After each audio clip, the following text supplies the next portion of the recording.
Start. নমস্কার বন্ধুরা, সোমনাথ ছাদ বাগানে আজকে দেখতেই পাচ্ছি একটা আমাদের ড্রাগন ফুল ফুটেছে। তার আজকে পরাগ মিলন হবে।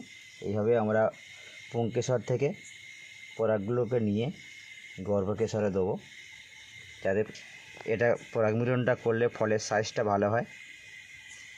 এইভাবে পুংকেশর থেকে এই ডাস্টগুলোকে নিয়ে গর্ভকেশরে মিলন করতে হয়। এটা অবশ্যই করতে হবে, এটা করলে ফলের সাইজটা ভালো হয়। এইভাবে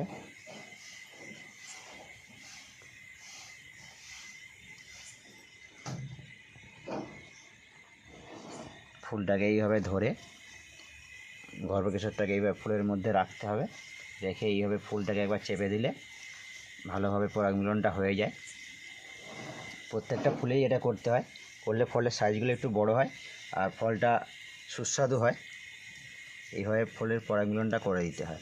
তোমরা যারা ড্রাগন চাষ করছো, তোমরা প্রত্যেকেই ফুলে এইভাবে পরাগ মিলনটা করে দেবে, দিলে ফুলের ফলের সাইজটা ভালো হবে ও সুস্বাদু হবে।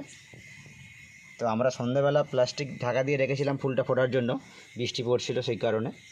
এখন আমরা আবার ওই প্লাস্টিক ঢাকা দিয়ে রেখে দেবো।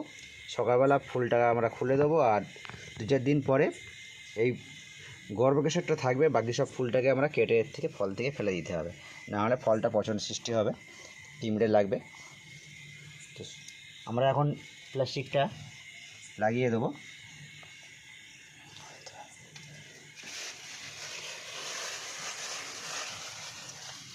বৃষ্টি না হলে এটা দেওয়ার প্রয়োজন হয় না, কারণ তো বৃষ্টি হচ্ছে বলে এখন দেওয়া। এই মুহূর্তে বৃষ্টি হচ্ছে না, রাত্রিতে যদি বৃষ্টি হয় তো ফুলটা পরাগ মিলনের যে মিলনটা করা হলো সেটা গর্ভকেশর থেকে ধুয়ে যাবে। এটাকে বাঁধার দরকার নেই, জাস্ট দিয়ে রাখা। ঠিক আছে? তা চ্যানেলটা সাবস্ক্রাইব করে দিও, ভালো ভালো কমেন্ট করো, ভিডিওটা ভালো লাগলে একটা লাইক দিও।